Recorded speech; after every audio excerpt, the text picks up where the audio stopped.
Teacher मगाशी आल्या नव्हत्या, निवेदिता पावनस्कर मॅडम त्या इथे आलेल्या आहेत. मी कुलकर्णी सरांना विनंती करतो की त्यांनी मॅडमचा सत्कार करावा.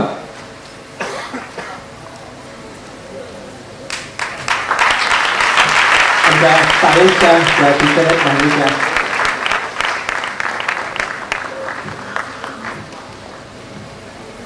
त्याचप्रमाणे आम्हाला वेळोवेळी आमच्या या कार्यक्रमांना, या सेमिनारना ज्यांनी सहाय्य केलेलं आहे मीडिया पार्टनर म्हणून, त्या महाराष्ट्र टाइम्सचे प्रतिनिधी प्रसाद पानसे आज इथे उपस्थित आहेत. त्यांनाही मी स्टेजवर येण्याची विनंती करतो आणि कुलकर्णी सरांनी त्यांचा सत्कार करावा अशी कुलकर्णी सरांना विनंती करतो.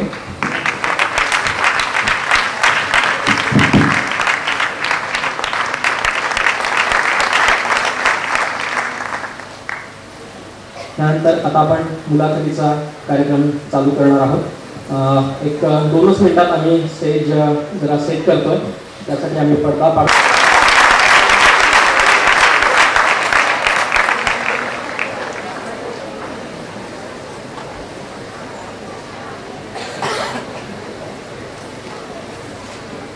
कार्यक्रमाच्या उत्तरार्धात मी पुन्हा एकदा सगळ्यांचं स्वागत करतो. 10वीची परीक्षा ही विद्यार्थ्याच्या जीवनातली पहिली मोठी परीक्षा. खरं तर त्याला यापुढे अनेक परीक्षा द्यायचे. 10वीच्या विद्यार्थ्याच्या मनात अनेक शंका असतात, उत्सुकता असते, भीती असते. अनेक विद्यार्थी प्रश्न विचारतात की नेमका मी कसा अभ्यास केला पाहिजे. अनेक लोक विचारतात what is the secret of success. शिक्षक त्यांना त्यांच्या परीने मार्गदर्शन करतच असतात, पण असं म्हणतात it should come from horses mouth. म्हणजे ज्यांनी यश मिळवलं त्यांच्याकडनं जर यशाचा कानमंत्र मिळाला तर नथिंग लाईक दॅट. आणि म्हणूनच मिशन SSC यांनी महाराष्ट्र टाइम्सच्या सहकार्याने हा मुलाखतीचा कार्यक्रम ठेवलेला आहे. सुरुवातीला मी तुम्हाला सगळ्यांना विनंती करतो की एकदा जोरदार टाळ्या झाल्या पाहिजे सगळ्या विद्यार्थ्यांसाठी.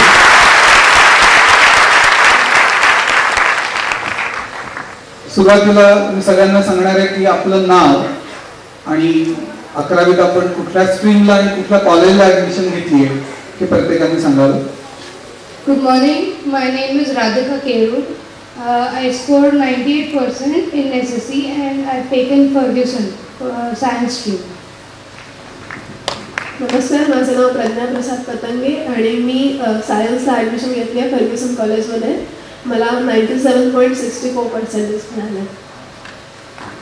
नमस्कार, मी दीपाली नरेंद्र अंते. मी सायन्स साईडला SP कॉलेज घेतलं आहे आणि मला 96.91%. Good morning, my name is Shreya Bhide. I am studying in Ferguson College, bifocal computer science. I scored 96.55%.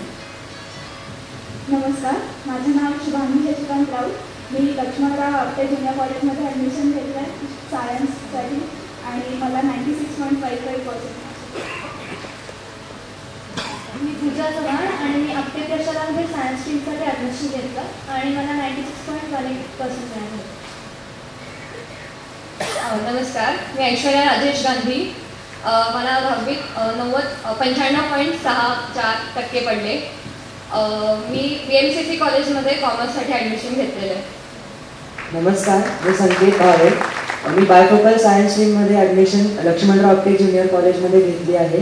मला 10वीमध्ये 95% मार्क आहेत. Good morning, my name is Durga Makrendra Parkhi. In 10th, I scored 94.91% and I've taken admission in SP College for bifocal electronics. नमस्कार, माझं नाव तपन काणे. मी 10वीत 93.09% मिळवले आणि आता bifocal इलेक्ट्रॉनिक्सला आबासाहेब गरवारे कॉलेजमध्ये ॲडमिशन घेतली. अनेक विद्यार्थी आणि पालकांनी असं वाटत असतं की 9वीत फारशी मेहनत घेतली नाही तरी चालणार आहे. आई किंवा वडिलांनी शेवटचे 2 महिने रजा टाकली आणि मुलांचा नीट अभ्यास घेतला तर भरपूर मार्क्स मिळू शकतात. तर याविषयी मला राधिकाला विचारायचं की 9th मध्ये किती मार्क्स होते आणि किती % वाढले? 9th मध्ये मला असे 86 वगैरे पडले, पण मला तेव्हाच कळलं की आपला रेग्युलर अभ्यास करायला पाहिजे. त्यामुळेच मग मला वाटतं की मला 10th मध्ये एवढे मार्क पडू शकतो. मला असं वाटतं एक फरक असा असेल, 86 हे बेस्ट ऑफ 5चं नव्हतं, त्यामुळे बेस्ट ऑफ 5 कन्सिडर केले असते तर कदाचित 90% झाले असते. प्रज्ञा, 9th to 10th मध्ये किती वाढ झाली? मला 9वीला 90.56 असे पर्सेंट होते आणि आता मग साधारण 7% वाढ झाली. Very good. What about Deepali? मला 9th मध्ये 94% होते आणि आता 97. तर म्हणजे एवढं म्हणजे काही टेन्शन वगैरे घेतलं नव्हतं आणि साधाच अभ्यास नाही, म्हणजे आईबाबांनी घेतलं होतं का? त्यांनी पण नव्हतं. ऐश्वर्या? नाही, मला 9वीत 91% होते आणि 10th मध्ये 96 झाले, 5% वाढले. पण ठीक आहे, म्हणजे नॉर्मल अभ्यास जसा 9th मध्ये केला तसाच 10th मध्ये पण. एक इथे बसलेल्या 9वीच्या मुलांनी ही गोष्ट लक्षात घ्यावी की असं काही नव्हतं की 9वीत 65-70% आणि मग छान आता 10वी day 1 पासून अभ्यास करू आणि खूप मार्क्स आपल्याला पडतील. कारण 9वी हा 10वीचा पाया आहे, त्यामुळे आत्तापासूनच अभ्यास केला पाहिजे. मला हा पुढचा प्रश्न आधीच्या प्रश्नाचीच रिलेटेड आहे. जेव्हा 9वीचा रिझल्ट लागला तेव्हा तुम्ही असं ठरवलं होतं का की मला एक 5 ते 10% किंवा काय जे असेल तेवढी वाढ, तेवढे पर्सेंटेज मला वाढवायचे असं काही ठरवलं होतं का? प्रज्ञा? म्हणजे असं खरंच काही ठरवलं नव्हतं. म्हणजे मी आपला 10वी आहे, व्यवस्थित अभ्यास सुरू झालाय आणि तो रेग्युलर करायचा जे होईल ते सरप्राईज किंवा एक छान गोष्ट आहे, अपेक्षा खरंच काही केली नव्हती आणि त्यामुळे सगळं एक सरप्राईज आणि खूप छान वाटतं. त्यामुळे श्रेया? 10वीमध्ये मला 9वीमध्ये 93% होते. असं ठरवलेलं की 1-2% तरी वाढ झाली पाहिजे म्हणून रोज रेग्युलरली अभ्यास केला, टेक्स्टबुक्स वाचले म्हणून वाढ झाली माझी. दुर्गा? 9th मध्ये मला 90% होते आणि 10th मध्ये आता 95 झाले. ठरवलं काहीच नव्हतं की 5% वाढायला पाहिजे किंवा असा नंबर फिक्स नव्हता, पण रेग्युलर अभ्यास करून वाढवायचे मार्क असं म्हणजे डोक्यात होतं. संकेत? सेम फॉर मी पण असं काही ठरवलं नव्हतं की 10वीत मला एवढे मिळवायचे आहेत. मला 9वीत 92% होते. फक्त 10वी आहे म्हणून चांगला अभ्यास केला पाहिजे आणि जास्तीत जास्त आपल्या कपॅसिटी आहे तेवढी त्याच्या 1-2% तरी जास्त मार्क मिळवायचे असं ठरवलं होतं. आज खरं बोलायचं ना सगळं, नाही तर काय नाही, मी काय नाही, मला काय काही ठरलं नव्हतं, माझं मिळतील असं नाही. हां, 10वीतल्या प्रिलिम्सचे मार्क्स आणि बोर्डाच्या परीक्षेत मिळालेले मार्क्स यांचं काही नातं आहे का? आहेच राहत, तर ते नेमकं काय आहे हे आपण समजून घेऊ. तर 10वीत प्रिलिम्समध्ये मिळालेले मार्क्स किती आणि त्यात किती पर्सेंटनी वाढ झाली? राधिका? प्रिलिम्सला मला 89 वगैरे मिळाले होते. पण पुन्हा ते बेस्ट ऑफ 5 होते की बेस्ट ऑफ 5 नाही? मग बेस्ट ऑफ 5 आठवत आहेत असं किती होतं? नाही, पण 1-2% वाढलं. 91%. बरीच वाढ झाली. हां, बरीच. प्रज्ञा? मलाही 93% मिळाले साधारण प्रिलिमला आणि मग आता तरी बरीच वाढ झाली, 4-1% तरी झालं. Very good. दीपाली? मला प्रिलिमला 95च होते आणि मला 95च एक्सपेक्ट होते. पूजा? मला प्रिलिम्सला 91 होते, पण स्कूलचं चेकिंग थोडंसं हार्डही असतं आणि जास्त काही नसतं, हे लक्षात आलं पाहिजे. आणि थोडीशी मध्ये टाइम स्पॅन मिळतो प्रिलिम आणि बोर्डमध्ये, त्यामुळे त्याचं नक्कीच उपयोग होणार.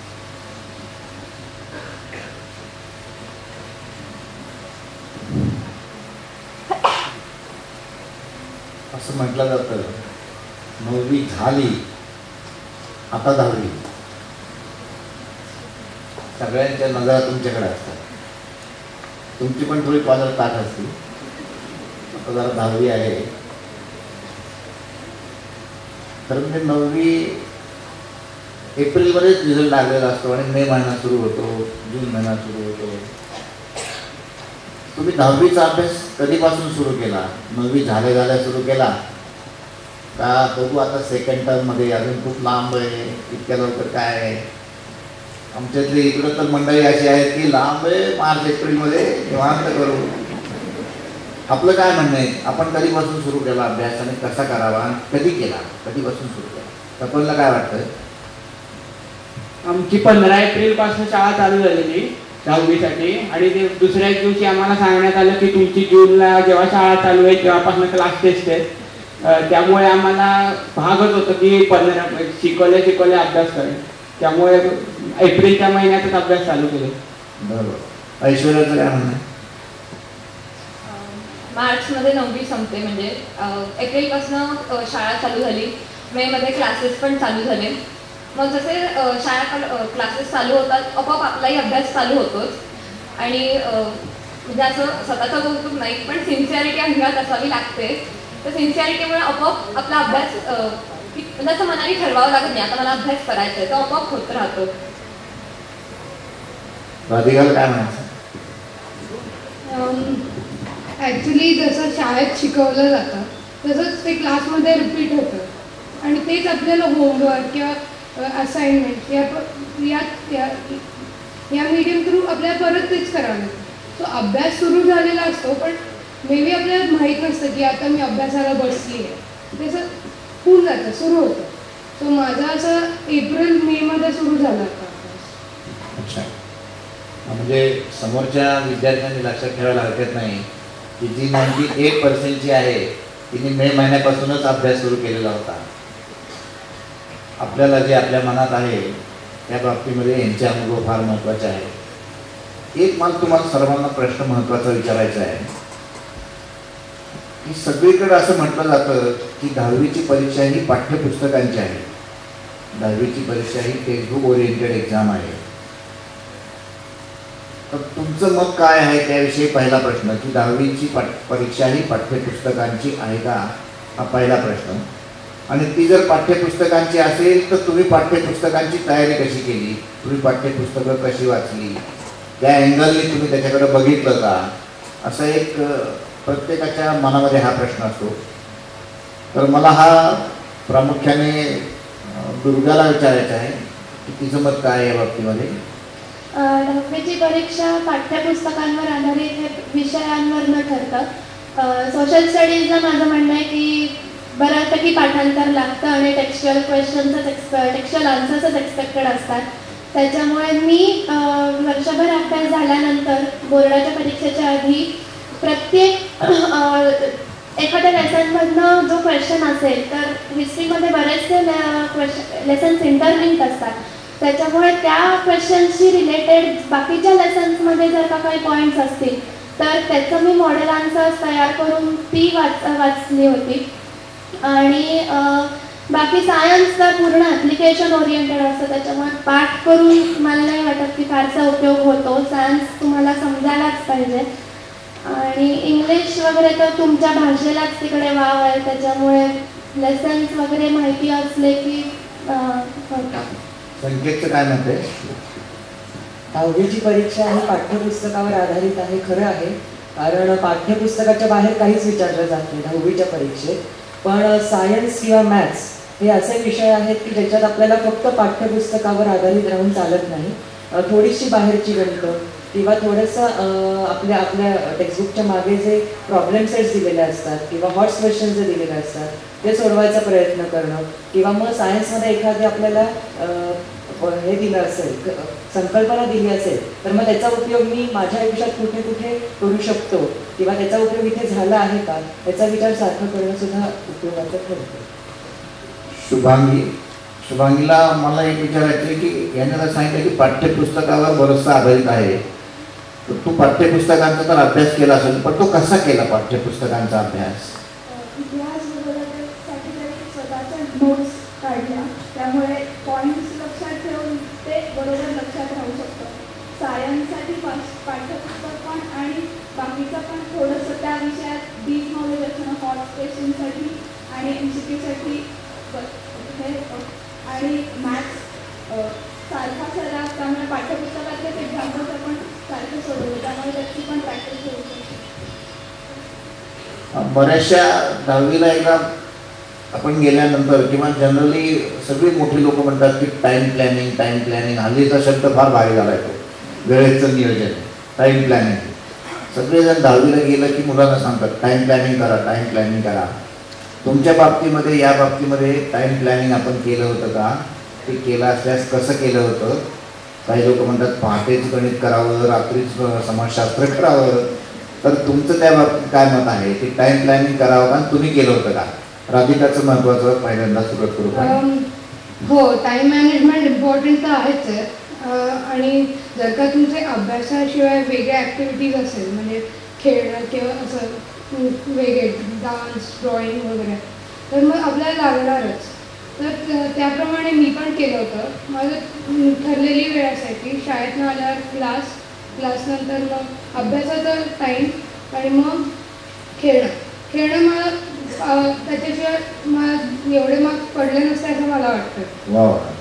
तर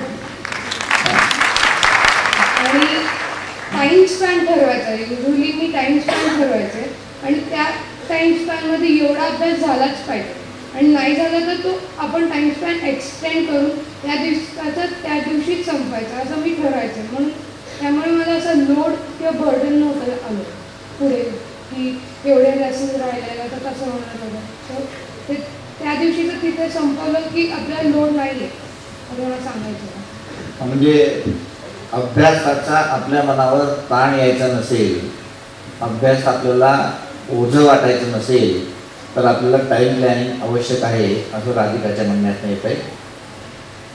श्रेयाचं काय म्हणणं आहे या बाबतीत?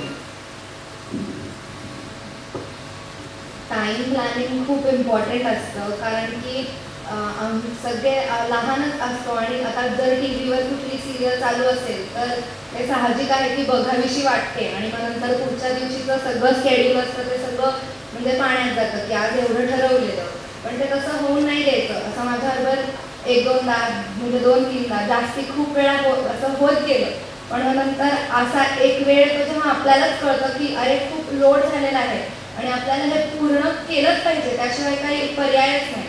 म्हणून नंतर हळूहळू जसे दिवाळीच्या सुट्ट्या जातात तसं रिअलाईज व्हायला लागतं की आता अभ्यास करणं गरजेचं आहे आणि आपण अभ्यास केलाच पाहिजे. त्यामुळे time planning is really very important. दुसरं माझ्यासमोर एक प्रश्न असा आहे की काही लोक म्हणतात की उत्तम पर्सेंटेज मिळवायचं असेल तर मॅथ सायन्सकडे बघा. काही लोक म्हणतात उत्तम पर्सेंटेज मिळवायचं असेल तर सोशल सायन्सकडे लक्ष द्या. काही लोक असं म्हणतात की पर्सेंटेज खाली यायचं असेल तर भाषा विषयांकडे जास्त लक्ष द्या. भाषा विषयां पण आता काही मला जाणवले की एक विद्यार्थिनीची फक्त भाषा विषयांमुळे पर्सेंटेज वाढलेला आहे. तर तुम्हाला तुमच्या बाबतीमध्ये तुमची मतं काय आहे की खरोखर मॅथ सायन्स जास्त करावं का सायन्स लँग्वेज ग्रुपकडे लक्ष द्यावं का सोशल सायन्सकडे लक्ष द्यावं? तपनचं काय म्हणणं आहे? माझ्या मते आपल्याला जो विषय अवघड जातो तो त्याच्यावर जास्त भर द्यावा, कारण आपल्याला जे विषय आवडतात ते आपण लगेच आत्मसात करू शकतो, पण जे विषय आवडत नाहीत ते आपली मनाचीच तयारी नसते की आपल्याला हे कळलं पाहिजे. त्यामुळे त्याच्यावर जर जास्त भर दिला तर नक्की आपल्या टक्क्यांमध्ये वाढ होईल असं मला वाटतं. शुभांगी काय वाटतंय? त्यांनी जसं म्हटलं तसंच आपण ज्या विषयाला निगेटिव्हली बघतो आपण एखाद्या विषयाकडे, तर आपण त्याच्याकडे बघण्याचा अप्रोच बदलला पाहिजे. म्हणजे सोशल सायन्सला खूप पाठांतर आहे म्हणून त्याच्याकडे दुर्लक्ष करून चालणार नाही. प्रत्येकाला पण तेवढंच महत्त्व दिलं पाहिजे. आणि मराठी विषय त्याचं वाचन जास्त असते त्यामुळे त्याच्याकडे पण प्रज्ञा. मलाही असंच वाटतं की फक्त मॅथ्स आणि सायन्स केलं तर आपले पर्सेंटेज वाढणार किंवा त्याच्याकडे दुर्लक्ष केलं तर कमी होणार असं नक्कीच नाही आहे. कारण की प्रत्येक विषयाला तितकंच महत्त्व आहे. मराठी आपले जे लँग्वेजेस आहेत त्यांचा लेखनाचा आपला सराव झाला पाहिजे, शिवाय त्यांचं वाचनही सतत होत असलं पाहिजे. तसंच मग मॅथ्स आणि सायन्समध्ये आपली ती कन्सेप्ट क्लिअर असायला हवी. एखादं उदाहरण मग त्याच्यावर सरळ विचारलं किंवा उलटं सुलटं विचारलं पण ते आपल्याला सोडवता आलं पाहिजे. त्यामुळे मेन कन्सेप्ट क्लिअर असली पाहिजे. आणि मग सोशल सायन्ससाठी पण आपण कन्सेप्ट मॅप काढून किंवा असं एखादा मोठा धडा असतो तो अगदी छोटा बनवून पण त्याचा अभ्यास व्यवस्थित करू शकतो. तर मग प्रत्येक विषयाला आपण समान महत्त्व दिलं पाहिजे. आणि मेन म्हणजे ऑप्शनला जे टाकतात सगळे की नाही हा मला आवडतच नाही, हे येतच नाही, त्यामुळे मी आता हा ऑप्शनला टाकलं, म्हणजे काय ऑप्शनला टाकले याचीच लिस्ट बऱ्याचदा काही काहीची जास्त असू शकते. तर तसं करू नका. आणि हे माझं खरंच सजेशन आहे, कारण की प्रत्येकाला व्यवस्थित आपण महत्त्व देऊन प्रत्येकाचा समान जास्तीत जास्त अभ्यास करायचा प्रयत्न केला पाहिजे. प्रज्ञाने सांगितलेला सर्वांनी लक्षात ठेवण्याचा विषय आहे. आपला ऑप्शनवर फार दंका असतो की अरे हे 3 टॉपिक नाही, याचं काय रे, हे ऑप्शन आहे ते ऑप्शन आहे. तिने सांगितले ऑप्शन अजिबात टाकायचं नाही. आमचे आपटे सर आहेत, शिरीष आपटे, ते नेहमी असं म्हणतात की एखाद्या डॉक्टर झालेली व्यक्ती त्याच्याकडे जर आपण गेलो की बुवा माझं कान फार दुखतोय तर जरा प्लीज बघता का, तर डॉक्टर असं म्हणत नाही कारण मी कान ऑप्शनला टाकला होता, तुझे डोळे बघू का मी, तुझे डोळे बघू का, तुझं नाक बघू का मी, तुझं नाक बघू का मी, तुला कान जरा ऑप्शनला टाकला होता. तर 9वी 10वीच्या विद्यार्थ्यांनी हा विषय अत्यंत महत्त्वाचा आहे की ऑप्शन आपल्याला काहीही टाकायचं नाही, नाही तर प्रत्येकाने प्रश्नपत्रिकेकडे एवढंच लक्षात ठेवा किती ऑप्शन आहेत बघ रे. आपल्याला संपूर्ण प्रश्नपत्रिका सोडवता यायला पाहिजे, हे प्रज्ञाच्या विचारातून आपल्याला कळत आहे. तो विचार अत्यंत महत्त्वाचा आहे. एक 10वी म्हटल्यानंतर ना विशेषतः लँग्वेज ग्रुप, भाषा विषय म्हटल्यानंतर निबंध हा त्यातला एक मोठा डेंजरस टॉपिक आहे. निबंध लिहायचा म्हणजे स्वतःचे विचार लिहायचे असतात. निबंध लिहायचा म्हणजे तो उत्तम पद्धतीने मांडायचा असतो. त्यामुळे बरेचसे विद्यार्थी शेवटी निबंध लिहितात, आपण शेवटी निबंध लिहू. आणि मग काही विद्यार्थी तो पेपर लिहिण्याच्या नादात निबंध राहून जातो, पण ते खुश होतात, बरं झालं निबंध नाही मिळाला. तर तुमचे मत काय आहे, तुम्ही निबंध लिहिण्याची तयारी कशी केली, निबंध उत्तम कसा लिहावा हा प्रामुख्याने तुमच्याकडून आज आम्हाला ऐकायचं आहे. की आपल्याला कुठलाही विषय माहिती नाही, तो येणार आहे, त्याचा उत्तम निबंध लिहायचा आहे. कारण तुमचे मार्क भाषा विषयांच्या मधले प्रत्येकाचे 90-95च्या पुढचे आहेत. तर निबंध तुम्ही उत्तम कसा लिहिला, तर मला ऐश्वर्याला विचारायचं की तू उत्तम निबंध कसा लिहितीस. माझं असं म्हणणं आहे की म्हणजे बऱ्याच जणांचं म्हणणं असतं निबंध काय मनानेच लिहायचा असतो, तर प्रॅक्टिस कशाला पाहिजे, ऐका वेळेला पेपरमध्ये पण मनाने आपण लिहू शकतो. तर तसं नसतं, कारण विचार करण्याची जी सवय लागते ती प्रॅक्टिसमधूनच लागते आपल्याला. त्यामुळे म्हणजे मी तरी आठवड्याला एक निबंध, एक पत्र, मग मराठीचं एक आठवड्याला, मग दुसऱ्या आठवड्यात इंग्लिशचा एक निबंध, एक पत्र, असं करत प्रॅक्टिस करत राहिले. आणि म्हणजे विषय कुठला निवडायचा तर सोपं आहे अगदी. मागच्या वर्षीचे म्हणजे मागील वर्षांमधले जे पेपर सेट्स असतात त्याच्यात आपल्याला निबंधाचे विषय सापडतात, किंवा आईला बाबांना विचारायचं एक कुठलाही विषय दे, त्याच्यावर आपण निबंध पुढे लिहू शकतो. म्हणजे आईबाबांचं कॉन्ट्रीब्युशन इथं महत्वाचं आहे. पण ही आमची मंडळी काय करतात, आईबाबांनाच निबंध लिहायला लावतो. दीपालीचं काय म्हणणं आहे निबंधाच्या बाबतीमध्ये. खरं तर निबंध वगैरे म्हटलं तर आपल्या क्रिएटिव्हिटीला एक प्रकारे चालना मिळते. Very good. मग त्यासाठी आपण पेपर वगैरे जे वाचतो त्यातलं जर चांगलं असेल तर ते कट करायचं आणि मग एखाद्याने वापरायचं आणि ते थोडं लक्षात पण ठेवायचं. आणि प्रत्येक वेळ म्हणजे प्रॅक्टिस तर लागते. आणि इंग्लिशला किंवा संस्कृतला म्हणजे संस्कृतला तर पाठच करावं लागतं, पण इंग्लिशला किंवा मराठीला तर म्हणजे शब्दसंग्रह पण चांगला लागतो आणि भाषा पण चांगली लागते. त्यासाठी प्रॅक्टिसच होते. पण इथं बसलेल्या विद्यार्थ्यांनी तिचा एक महत्त्वाचा विचार लक्षात ठेवायला पाहिजे की त्यांनी सांगितलं वर्तमानपत्रांचं वाचन आणि त्यातलं कटिंग. वर्तमानपत्रातलं कटिंग म्हणजे निबंधाच्या दृष्टिकोनातून वाचन करणे, नाही तर कुठलंही वाचन करून कटिंग करून ठेवायचं नाही. हे बघा माझं डोकं आहे. त्या दृष्टिकोनातून ते कटिंग निबंधाला उपयुक्त होतील. आणि दुसरा त्याने महत्त्वाचा विचार सांगितला आहे शब्दसंग्रह, की आपला निबंध उत्तम व्हायचा असेल तर आपल्याजवळ शब्दसंग्रह आवश्यक आहे. हाही महत्त्वाचा प्रश्न आहे. पूजाचं काय म्हणणं या बाबतीत. मराठीसाठी तर मी विषय निश्चित केला होता, म्हणजे मराठी हायर लेवलला 4 प्रकारचे निबंध असतात. त्यातला तर तुमच्या आवडीनुसार तुम्हाला जो सोपा वाटतो त्या विषयाची मला आत्मवृत्त सोपा वाटायचा, त्यामुळे मी त्या त्या प्रकाराची जास्त प्रॅक्टिस केली होती आणि तुमचं अवांतर वाचन नक्कीच अफेक्ट करतं म्हणजे या बाबतीत. तर आणि प्लस कोटेशन्स आपल्याला वेगवेगळ्या पुस्तकांमधून छान छान मिळतात, ती आपण संग्रहित करून घेऊ शकतो. तर मग विषयानुसार त्याचं आपण मागे रेफरन्स लावून ते कोटेशन्स वापरू शकतो. मराठीच्या बाबतीत हे आणि लोअर इंग्लिशसाठी पण सेम हेच केलं होतं. कोटेशन्स हे कलेक्ट केले होते आणि त्या विषयांचा वापर केला. विद्यार्थ्यांनी हा भाग पूजाने दोन भाग महत्त्वाचे सांगितले की एक म्हणजे मराठीला 4 प्रकारचे निबंध असतात, त्यातला एक प्रकार आपण आत्ताच निश्चित करावा की मी कोणत्या प्रकारचा निबंध लिहिणार. आणि दुसरा तिचा विचार फार महत्त्वाचा आहे की निबंधामध्ये तुम्हाला कोटेशन्स वापरता यायला पाहिजे.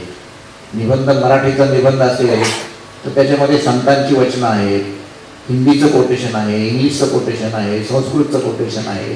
तुम्ही ती कोटेशन्स आणि निबंध म्हणजे आपला निबंध उंच पातळीवर जायचा असेल तर आपल्या निबंधाला कोटेशन्स आवश्यक आहेत. हा पूजाचा विचार सर्वांनी लक्षात ठेवावा. मला आणखीन एक प्रश्न तुम्हाला विचारायचा आहे की सध्या इंटरनल इव्हॅल्युएशन आणि एक्सटर्नल इव्हॅल्युएशन, अंतर्गत मूल्यमापन आणि बहिस्थ मूल्यमापन असे 10वीला 2 प्रकार आहेत. इंटरनल मूल्यमापनाला 150 मार्क आहेत. तर ते 150 पैकी 150 कसे मिळवायचे हा एक महत्त्वाचा विचार आहे. जरी ते शाळेतल्या शिक्षकांशी गोड बोललं तरी मिळणार आहेत हा एक भाग. पण तुमच्या बाबतीमध्ये तुम्ही त्या 150, कारण तुमचे मार्क जर बघितले तर काही लोकांना 99, काही लोकांना 100 पैकी 100 मार्क आहेत विषयामध्ये, काही लोकांना 99 मार्क आहेत. याचा अर्थ तुम्हाला अंतर्गत मूल्यमापनामध्ये सगळे मार्क मिळाले असतील. तर ते सगळे मार्क मिळण्यासाठी तुम्ही काय प्रयत्न केले हा अतिशय आमच्या सर्वांच्या दृष्टिकोनातून एक महत्त्वाचा भाग आहे. मी शुभांगीला विचारतो की हे सर्व मार्क मिळवण्यासाठी आपण काय प्रयत्न केले. इंटरनल मार्क्ससाठी आपण आपली हजेरी शाळामधून अभ्यास करू असं प्लीज करू नका. त्यासाठी आपली हजेरी नीट ठेवा आणि शिवाय आपल्या त्या मनात शंका येतात की काही विषयाला अनुसरून आपल्याला त्या शंका येतात त्या आपण शिक्षकांना विचारल्या पाहिजे. त्यामुळे शिक्षकांना कळतं की याला शंका येतात म्हणजे आपण अभ्यास करतोय. सो त्यामुळे हा विचार महत्त्वाचा आहे. त्यामुळे तुमच्या शंकाच्या मनात आपण धरू नका, शिक्षकांना विचारा. त्यामुळे इंटरनल मार्क्ससाठी तसा इफेक्ट होत असेल. संकेतला काय वाटतं? मला असं वाटतं की शिक्षकांशी नीट वागलं पाहिजे. बऱ्याचशा मुलांना अशी हॅबिट असते की ते ग्रुप्समध्ये शिक्षकांविषयी काही पण बोलतात, तर मग तसं करणं चुकीचं आहे. आणि शिवाय इंटरनल मार्क्समध्ये आपल्या असाइनमेंट्स पण येतात, तर त्या वेळेवर पूर्ण करून त्यांना दिल्या पाहिजेत, कारण त्याच्यावर पण आपले मार्क्स खूप डिपेंडंट असतात. 2-3 विषय त्यांनी महत्त्वाचे सांगितलेत. मी शाळेमध्ये शिक्षक असताना मुलांच्या जवळ कधी जात नव्हतो. मुलं काही पण बोलत असायची, सगळ्यांना नाव टाकलेलं असायचे. त्यांनी फार महत्त्वाचा विचार सांगितला आहे की इंटरनल इव्हॅल्युएशनमध्ये शिक्षकाची भूमिका महत्त्वाची आहे. उद्या गेला 1 किलो खडीसाखर आणा, रोज तोंडात खडीसाखरेचा खडा ठेवून शाळेत जा. इंटरनल इव्हॅल्युएशनच्या बाबतीमध्ये राधिका तुला सगळे मार्क पडले होते 150 पैकी, म्हणजे मॅथमॅटिक्समध्ये 30 पैकी 30 होते? नाही, मला 2-3 मार्क गेले, पण ते माझे MCQs मध्ये गेले. सो तिथे MCQs सुद्धा हे इम्पॉर्टंट आहे. म्हणजे आता फक्त सबमिशन आणि टीचर्सची असं गोड बोलून नाही चालत, पण आपला थोडा अभ्यास पण असतो त्यात की वेळेवर सबमिशन. माझे जे MCQs आहेत ते खूप स्कोरिंग असतात, पण एखाद्या याच्यावर अडकून बसलो तर पुढचे आपले सगळे असे आपल्याला येतच नाही, असं मनात ठेवून आपण करायला लागतो. सो इंटरनल मार्क्स सगळे मिळू शकतात. म्हणजे मॅथ्सला तर असाइनमेंट्स असतात, सायन्सला प्रॅक्टिकल्समध्ये असतात, मग हिस्ट्री ऑग्राफी तर ते आपले स्कूलमधले बुक्स चेकिंग करून किंवा मग ते रिड्यूस करून ते देतात. सो इंटरनल मार्क्स हे आपल्या हातातले असतात. सो 150 मार्क्स आपण आरामात सगळे आपण स्वतः मिळवू शकतो असं मला वाटतं. हा कॉन्फिडन्स बघा की 150 पैकी 150 इंटरनल इव्हॅल्युएशनमध्ये आपण मिळवू शकतो. हा आत्मविश्वास तुमच्या जवळ प्रत्येकाजवळ असला पाहिजे. तिने दुसरा पण विचार महत्त्वाचा सांगितला आहे, केवळ खडीसाखरेने ते मार्क मिळणारे नाही आहेत, वेगवेगळे प्रयत्न अत्यंत आवश्यक आहेत.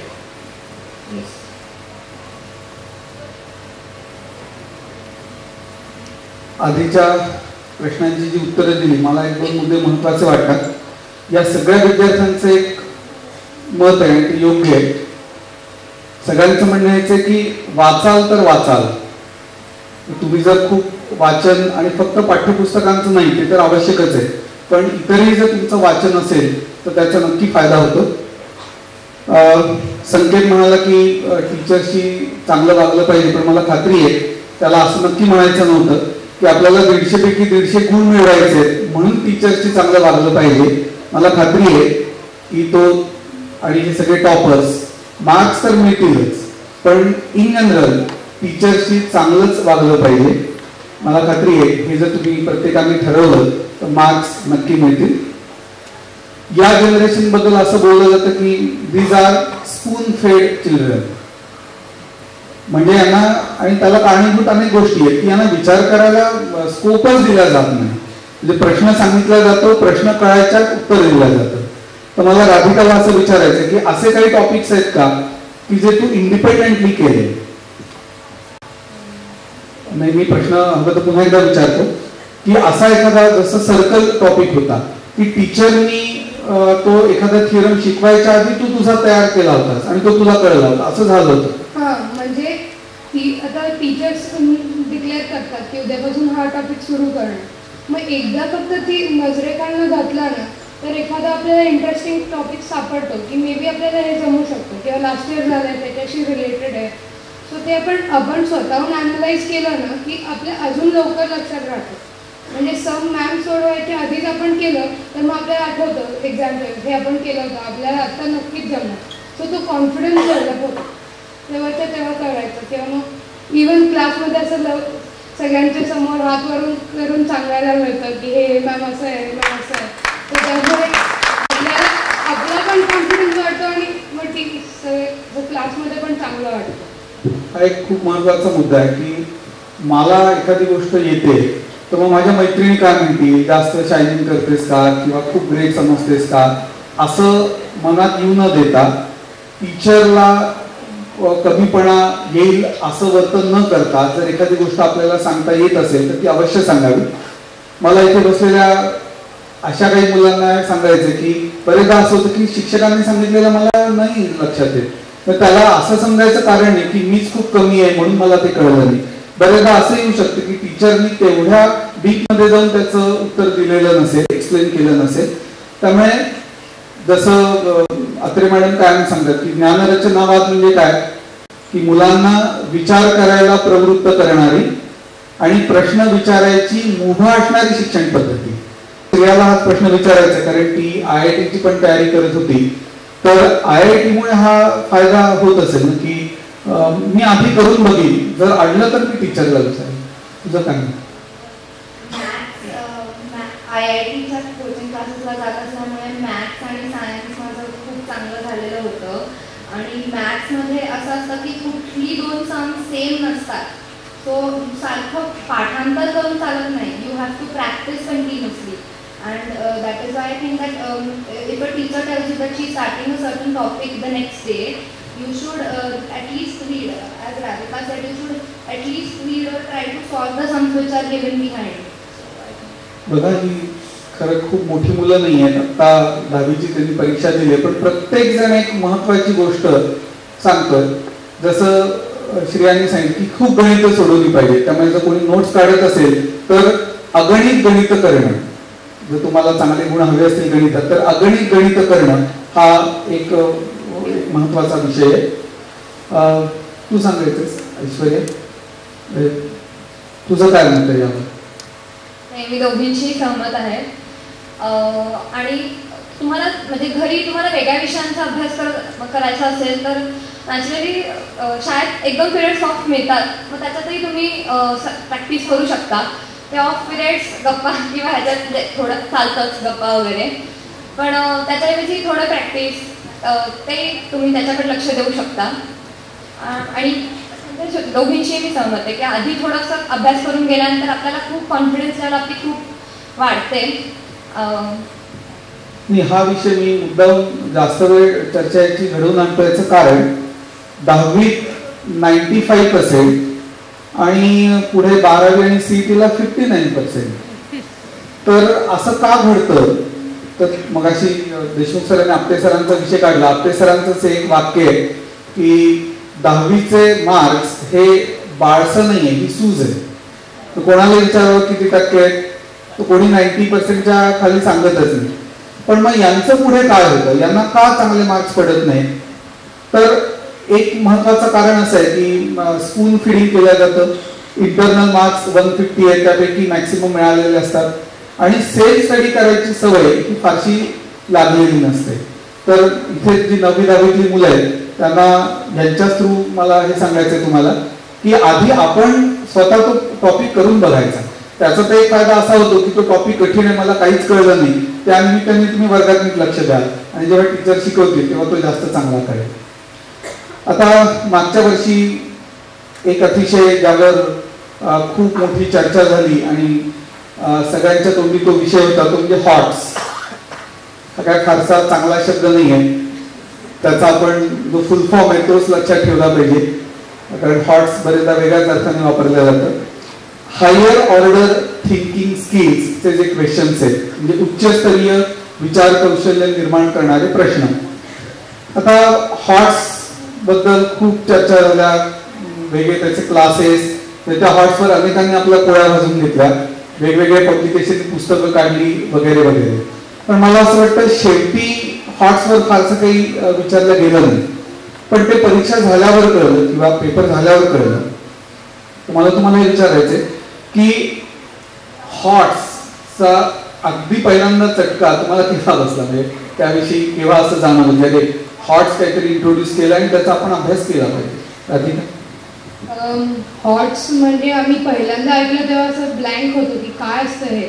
मग जेव्हा असं कळायला लागलं की आपल्याला हे सगळे ॲप्लिकेशन बेस्ड क्वेश्चन्स असणार आहे तेव्हा थोडी भीती वाटली. कारण काय आत्तापर्यंत सगळं आपल्या रिटर्न असायचं, सगळं जे नोटबुकमध्ये दिलं आहे ते पाठ करायचं, ते इथे उतरवायचं पेपरमध्ये. पण तसं नाही. पण इथे एक फायदा आहे की आपली जर का कन्सेप्ट क्लिअर असेल, फॉर एक्झाम्पल सायन्समधला एखादं एक कन्सेप्ट ती क्लिअर असेल तर आपल्याला कुठलाही क्वेश्चन हॉटमध्ये सॉल्व्ह करता येतो. पण हेच तर प्रॉब्लेम आहे की इथे आपण कन्सेप्ट क्लिअर नाही करत, सगळं पाठांतर करतो, त्यामुळे आपल्याला ते अवघड वाटतात. पण एकच आता टेक्स्टबुकमध्ये पण बरेच असे क्वेश्चन्स आहेत जे आपल्याला हॉट्स आहे ते माहीत नसतं, पण ते हॉट्स असतात.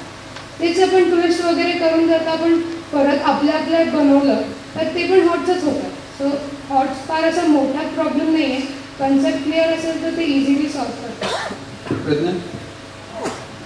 ती अगदी बरोबर म्हणाली की कन्सेप्ट क्लिअर असणं हे महत्त्वाचा मुद्दा आहे. आणि हॉट्स म्हणजे गणितातलं म्हणायचं झालं तर मग जसे मार्ग दिलेले आहेत किंवा प्रॉब्लेम सेटमधले पण काही काही सम आहेत ते जी छान आहेत, म्हणजे ती सोडवायला एक मजा येते की हां आपण, आणि ते जेव्हा स्वतः आपण करतो तेव्हा जो आपल्याला एक आनंद मिळतो, हा मी सम सॉल्व्ह केलं, हे ट्रिग्नोमेट्रीचं केलं किंवा हे केलं मी केलं, त्यामुळे तो जो आनंद आहे तो आपल्याला ह्याच्यातनं मिळत असणार हे पण मला असं वाटतं. आणि एक फिगर आहे ती समजा आपण आपल्या थिरममध्ये ती अशी दिली आणि नंतर त्या हॉटमध्ये उलटी करून विचारली तर आपली नजर त्याबरोबर फिरली पाहिजे आणि तसा आपला सराव झालाच पाहिजे. म्हणजे मी ज्या क्लासमध्ये होते तर त्या क्लासमध्ये आम्हाला आमच्या मॅमनी जुन्या पुस्तकातली काही टफ अशी सम होती ती आम्हाला दिली होती आणि तीही आम्ही सॉल्व्ह केली, त्यामुळे त्याचा एक फायदा झालाच. आणि मग सायन्समध्ये पण म्हणायला गेलं आणि मी गणिताचं पण असं सांगावंसं वाटतं मला की मी धडे वाचायचे गणिताचे, कारण की त्याच्यामध्ये मध्ये आधी जे थिंक ओव्हर इट असेल किंवा आणखी काही त्यांनी एखादी छोटंसं काहीतरी दिलं असेल तर ते मी तेही वाचून काढायचे की मला असं वाटायचं की नाही इथे पण काहीतरी अगदी आपल्याला मिळू शकतं. त्यामुळे त्याच्या वाचनाचाही मला थोडाफार फायदा झाला की त्याच्यामध्ये जर बाईंनी शिकवलं नाही शाळेमध्ये तर ते कदाचित मला तिथे मिळालं. आणि सायन्सचं पण तसंच की काही काही म्हणजे फिजिक्समध्ये पण भरपूर काही म्हणजे मिररचा जो आपला रिफ्रॅक्शनचा वगैरे धडा होता तर त्याच्यावरच परीक्षेमध्ये पण क्वेश्चन विचारला होता तो कॅमेराचा, तर तो मी सॉल्व्ह करता आला कारण की माझा तो धडा व्यवस्थित आणि छान झाला होता. त्यामुळे मग मलाही असंच वाटतं की कन्सेप्ट क्लिअर असणं हे महत्त्वाचं आहे आणि त्याचबरोबर आपला सरावही तितकाच व्यवस्थित झाला पाहिजे. हॉट सोडवण्यासाठी पुस्तकाचं वाचन तर म्हणजे लागतंच, पण त्याचबरोबर डाऊट्स जे असतात आपले ते सगळे क्लिअर व्हायला पाहिजे. आपण शिक्षकांना सारखे डाऊट्स विचारलाच पाहिजे आणि त्यात म्हणजे कन्सेप्ट आपल्याला नीट समजली पाहिजे. आणि त्यानंतर जे ब्रॅकेट्स असतात पुस्तकामध्ये, ब्ल्यू ब्रॅकेट्स म्हणजे बॉक्सेस असतात, तर ते पण सोडवलं तरी त्यातले पण गणितं येतात. आणि हॉट्स म्हणजे काही नसतं, फक्त आपलं थोडंसं डोकं वापरायचं असतं. आणि एक्सरसाइजमध्ये सोपं असतं मेन्सुरेशनमध्ये की व्हॉल्यूम ऑफ द क्यूब. तेच हॉट्समध्ये असं असू शकतं की एखाद्या रूमचं व्हॉल्यूम काढा, पण त्याला खिडक्या आहेत प्लस दरवाजे आहेत, मग ते सोडून आपल्याला व्हॉल्यूम जर काढायचं असेल तर मग ते हॉट्स होतं. म्हणजेच असं ट्विस्ट करून ते सम्स देत असतं. त्यामुळे हॉट्स म्हणजे एवढं काही नसतं, फक्त आपण जे काही शिकलो आहे ते त्याचं म्हणजे आपण यूज करत असतो, तेच हॉट्स. श्रेय, विषय हॉट्स आहे तर मी प्रत्येकाला संधी देणार. हॉट्स म्हणजे सगळे जे सम्स कंबाईंड करून जो सम तयार होतो त्याला हॉट्स म्हणतात. म्हणजे त्या हॉट्समध्ये आपण आत्तापर्यंत जे शिकलो ते सगळं in each and every step ते आपल्याला ते आपण सगळं वापरतो. आता कॅमेरा आणि लेन्समध्ये जे लेन्समध्ये जे डिफरन्शिएट आलेलं त्याच्यासाठी लेन्सची कन्सेप्ट तर क्लिअर लागते, मग मिरर्सची कन्सेप्ट क्लिअर लागते, इमेज कशी फॉर्म होते कुठे, म्हणजे सगळ्या पॉईंट्सचं मिळून की एक मोठा आन्सर असं तयार होतं. आणि पिंक बॉक्सेस ब्लू बॉक्सेस मुळीच इग्नोर करू नका, कारण या एक मार्काला प्रश्न विचारतात. म्हणजे हॉट्स म्हणजे नॉट नेसेसरीली 5 मार्काचाच मोठा प्रश्न असला पाहिजे.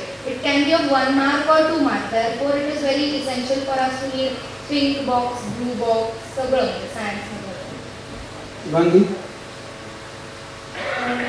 हॉटसाठी डीप स्टडी थोडाफार हवाच, कारण की एखादा क्वेश्चन प्रत्येक अँगलमध्ये बघण्याची आपल्याला सवय लागली पाहिजे. त्यामुळे क्वेश्चन त्याच्यापासून आपल्याला नवीन क्वेश्चन फॉर्म करता आले पाहिजे. एखादा क्वेश्चन असेल तर तो क्वेश्चन आपल्याला उलटा असा कसाही विचारला जाऊ शकतो, असं आपले थिंकिंग स्किल वाढलं पाहिजे आणि तेच हॉट्समध्ये जास्त गरजेचं. तुम्हाला यापेक्षा वेगळं काही हॉट्सबद्दल सांगायचं का पूजा? यांनी सांगितलेले मुद्दे ते 2 मुद्दे महत्त्वाचे आहेत. एक तर 5 मार्काचाच हॉटचं सम येतं असं नाही, 1 मार्काचा पण प्रश्न विचारला जाऊ शकतो.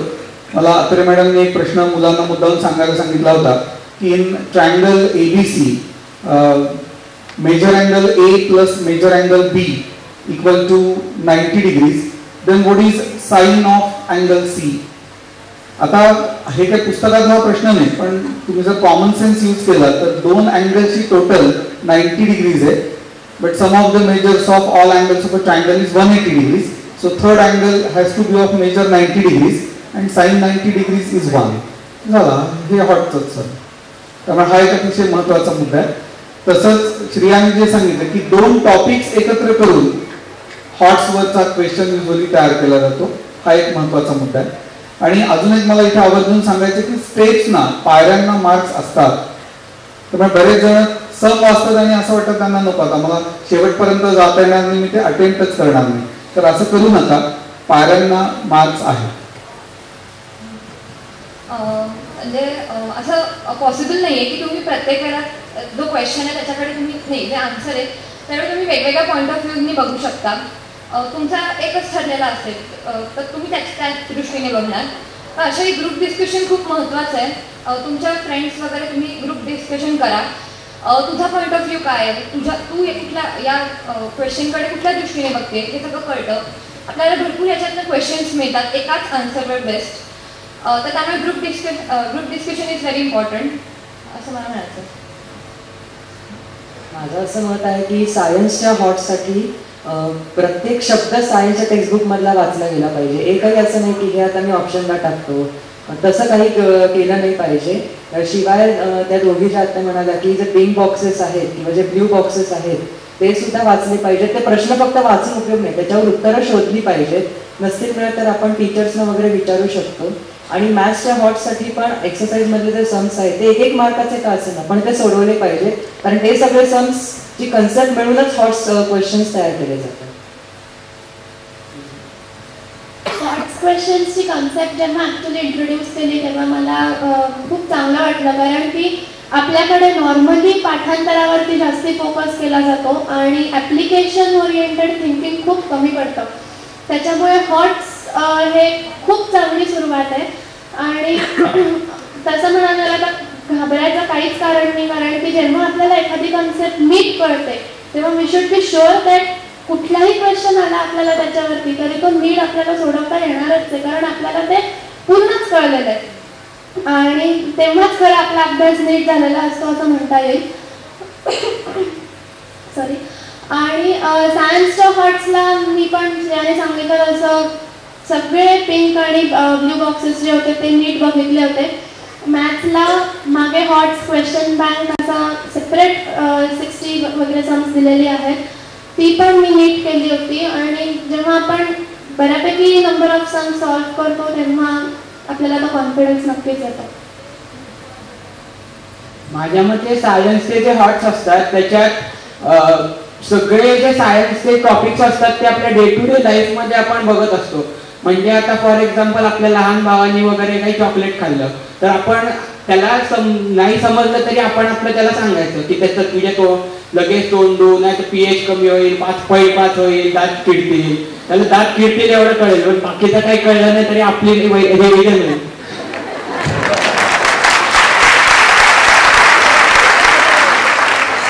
तर मग असं जर आपण सांगितलं तर नक्कीच आपल्या त्या म्हणजे ती त्याला कळलं नाही याचा आपल्याला जो आनंद असतो ती सिच्युएशन आपल्याला लक्षात राहून आपल्याला ती कन्सेप्ट तरी लक्षात राहील.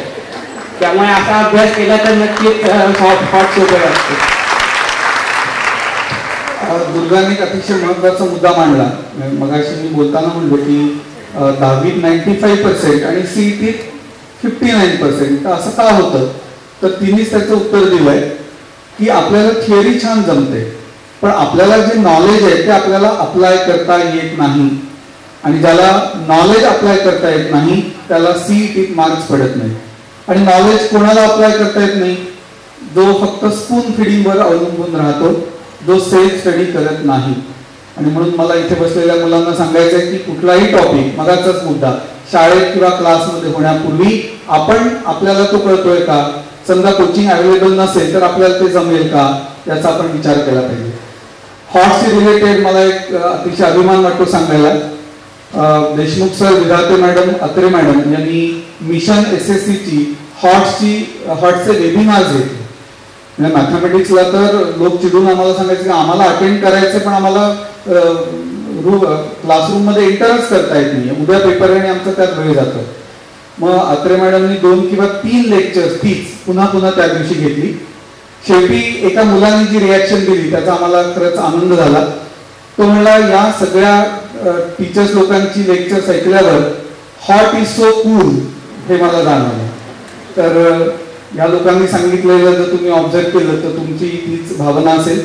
मिशन SSC तर्फे यावर्षी पण आपण हॉट्सवर वेबिनार्स घेणार आहोत.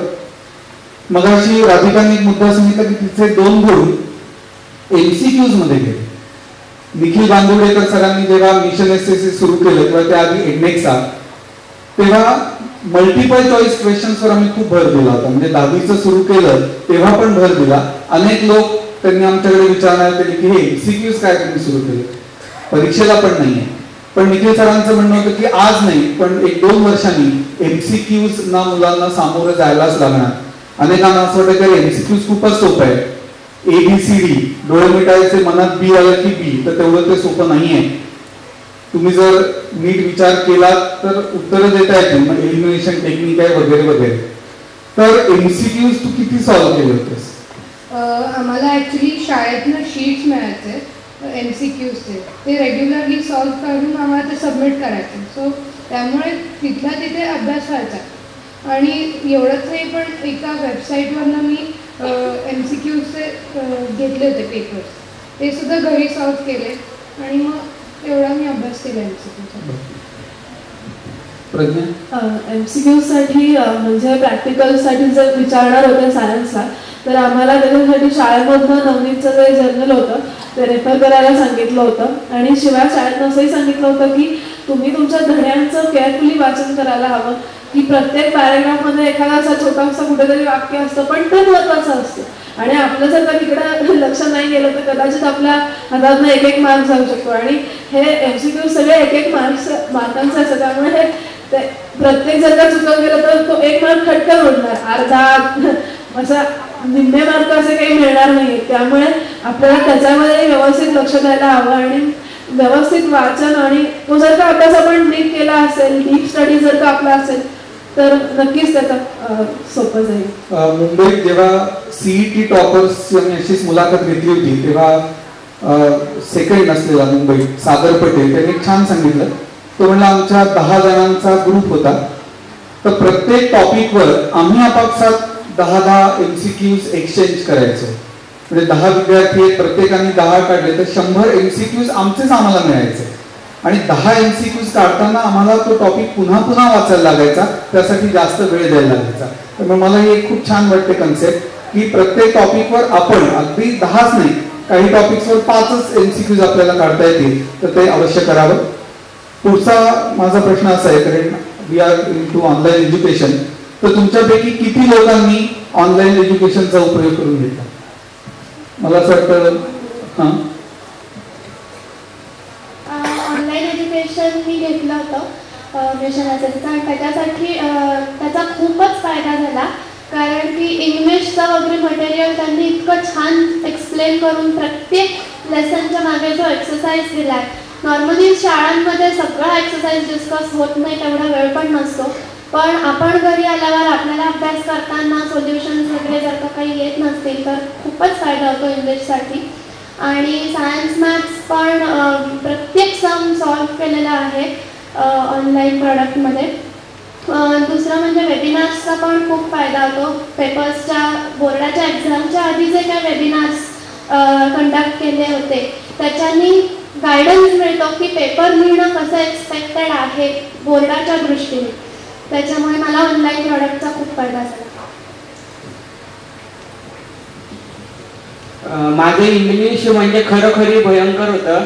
म्हणजे लिटरली मी माझं मराठी चांगलं होतं, त्यामुळे मी इंग्लिशच्या पेपरात ट्रान्सलेट करून द्यायचो. तर इंग्लिशचा मला खूप उपयोग झाला. बाकी सब्जेक्टचा झाला, पण इंग्लिशचा सर्वात जास्त झाला. म्हणजे त्यामुळे मला बऱ्यापैकी मार्क बोर्डाच्या परीक्षेत स्कोअर करता आले. आणि बाकीचे जे म्हणजे मिशन SSCचे जे पेपर होते त्याच्यातला जो एक सिलेक्टेड पेपर जो दाखवलेला, त्यामुळे त्याच्यात नीट प्रेझेंटेशन कसं पाहिजे हे आम्हाला प्रत्यक्ष नुसतं ऐकण्यापेक्षा बघता आलं, त्यामुळे त्या वेबिनारचा खूप उपयोग झाला. ऑनलाईन एज्युकेशन म्हणजे मी मिशन SSC द्वारा नाही, पण जे व्हिडिओज वगैरे असतात ॲनिमेटेड व्हिडिओज त्याचा मी जास्त वापर करून घेतला. म्हणजे बायोमधल्या काही आपल्या पॉलिनेशन वगैरे याचा कन्सेप्ट आहे, त्याचे खूप सुंदर व्हिडिओ त्याच्यावर दिलेले असतात. आणि एकदा आपण ते बघितले की आपल्या झटक्यात सगळं क्लिअर होऊन जाते ती कन्सेप्ट, आणि मग खूप छान, आणि ते छान वाटतं काहीतरी का. आणि आणखी शेजारचा आपला भाऊ वगैरे आला तरी त्याला ते कार्टून वगैरे बघितल्यासारखं वाटतं, आणि तसाच आपलाही अभ्यास होतो. म्हणजे जर का एखादं गाणं जर का नवीन आपल्याला कळलं की जसं आपण त्याची व्हिडिओ बघतो तसं जर का आपण हे बघितलं, म्हणजे ज्या कन्सेप्टचे आपल्या पुस्तकात त्याचं आपण जर का म्हणजे मॅग्नेटिझम वगैरे जे मोटर्स वगैरे आहेत त्याचं ते 3D मध्ये इतकं छान दिलेलं असतं की आपल्याला जे पुस्तकात वाचून 3-4 वेळा वाचून कळणार नाही ते एकदा बघूनही कळतं. त्यामुळे नक्की तुम्ही ते व्हिडिओ सगळे बघावेत असं मला वाटतं. मिशन SSCनी प्रत्येका सब्जेक्टचे 3 पेपर्स दिलेले, set A, B and C, and that is very important because you can get them checked by post. You have set A, B and C and you can choose any one of it. I'm not saying that you have to solve all of them. You can solve any one of them and get it checked. And तुम्हाला कळतं की तुमचं नक्की कुठे चुकतंय, कसं चुकतंय. So I think the question papers are very important. आणि सगळं पॉइंट फॉर्म मध्ये दिलेलं असतं, त्यामुळे जर धडे वाचायला कंटाळा येत असेल तर ते शीट्स वाचायचे. त्यामुळे I think that prove to be a real important thing. Online एज्युकेशनचे 1-2 म्हणजे फायदे मुलं सांगतात. सगळ्यात महत्त्वाचा फायदा म्हणजे आस्क अ क्वेरी फीचर. आपण किती म्हणत असतो की विद्यार्थ्यांनी शंका विचारल्या पाहिजेत वगैरे वगैरे, पण त्या विचारल्या जात नाही, ती फॅक्ट आहे. त्यामुळे मिशन SSCच्या वेबसाईटवर परीक्षेच्या काळात ऑन अन ॲव्हरेज 70 ते 80 शंका विचारल्या जायच्या आणि त्यांची उत्तर आमच्याकडनं दिल्या गेली. दुसरा एक महत्त्वाचा फायदा की आपण क्लासला जरी जात असलो तरी एखाद्या दिवशी जर आपण अब्सेंट राहिलो तर तो पार्ट पुन्हा घेतला जात नाही. पण मिशन SSCचे जे वेबिनार्स आहेत तुम्हाला लाईव्ह अटेंड नाही करता आले तरी त्याचं रेकॉर्डिंग हे नेट पे अपलोड केलं जातं आणि तुम्हाला ते केव्हाही आणि किती वेळा बघता येतं. त्यामुळे यांच्या ज्यांनी वापरलंय त्यांच्या वतीने मला असं सांगावंसं वाटतं की इथे असलेले 9वी-10वीचे विद्यार्थी सगळ्या चांगल्या मार्गांचा उपयोग तुम्ही केला पाहिजे चांगले मार्क्स मिळवण्यासाठी. त्यामुळे माझी अशी इथे जमलेल्या पालकांना विनंती आहे की त्यांनी मिशन SSCला तुमचा मुलगा किंवा मुलगी याला चांगले मार्क्स मिळवून देण्यासाठी आमची मदत नक्की घ्यावी. यानंतरचा माझा असा प्रश्न आहे की पूर्ण सिलेबसवर पेपर्स सोडवले पाहिजे याबाबत सगळ्यांचा आग्रह असतो. अनेक विद्यार्थी असं म्हणतात की मी नाही पेपर देणार कारण माझी तयारी झाली नाही. खरं तर तुमची तयारी झाली आहे किंवा नाही हे बघण्यासाठीच परीक्षा असते. तर मला असं विचारायचं आहे राधिकाला की पूर्ण सिलेबसवरचे किती पेपर्स लिहिले होते? मी असे प्रत्येक सब्जेक्टचे मिनिमम 3 आणि मॅक्झिमम आता काय मॅथ्स सायन्सचे तर खूपच केले होते कारण काय पोर्शन नवीन होता वगैरे म्हणून. पण ॲटलिस्ट मिनिमम 3 to 5 प्रत्येक सब्जेक्टचे सॉल्व केले तर बोर्डचा पेपर आपल्याला असा सॉल्व करतात. म्हणजे ते टेन्शन नसतं. आपल्याला कळतं की आपला केवढा अभ्यास झाला आहे आपल्याला मग अजून किती अभ्यास करायला लागेल आणि जर का ते चेक करून घेतलं तर अजूनच चांगलं की आपल्याला कळतं की आपले मिस्टेक्स कशामुळे होतात कुठे होतात आणि ते आपण कसं सोडवतो. प्रज्ञा तू किती सोडवले होते पेपर्स? मी म्हणजे मराठी किंवा या आपल्या लँग्वेजेसचे पेपर्स म्हणजे मी परीक्षेच्या आधी सोडवले होते. 3-4 पेपर मी नक्की सोडवले आणि शिवाय ते आमच्या शाळेतल्या बँकडनं चेक करून घेतले आणि त्याचा मला खरंच फायदा झाला कारण की मराठीचा पेपर जेव्हा मी दुसऱ्या दिवशी बघितला तेव्हा त्याच्यातले 3 निबंध मी लिहिलेले होते आणि शिवाय जवळजवळ पूर्ण पेपर मी आधीच सोडवलेला होता. त्यामुळे तो खरंच एक खूप फायदा होतो. आणि शिवाय आपल्या बऱ्याच इथे सगळ्यांनी बहुधा क्लासेस वगैरे लावले असतील तर क्लासेसमध्ये जेव्हा आपल्या टेस्ट असतात तर त्या सिरियसली घेतल्या पाहिजेत. नाहीतर काही जण काय क्लासेसचं टेस्ट आहे नाही अभ्यास झाला तर काय पाहिजे एवढं. तर आपल्याला जर कमी मार्क पडले तर आपल्याला वाईट वाटलं पाहिजे. आपण अभ्यास त्याचा कारण की खरंच त्याच्यामुळे अभ्यास चांगला होतो आपला आणि ते मी खरंच सिरियसली घेतलं होतं आणि त्यामुळे त्याचाही मला खरंच फायदा झाला. बघा मी सांगितलं की इतकी लहान आहेत मुलं पण तरी प्रत्येकाने एक संदेश दिलाय की आईनी ड्रेस घेऊन दिला नाही नवीन किंवा नवीन मोबाईल दिला नाही की आपण रुसतो आपल्याला वाईट वाटतं. पण आपले 4 गुण गेले त्याबद्दल आपल्याला वाईट वाटलं नाही तर तिचं म्हणणं त्याहीबद्दल आपल्याला वाईट वाटलं पाहिजे आणि अजून आपण अभ्यास केला पाहिजे.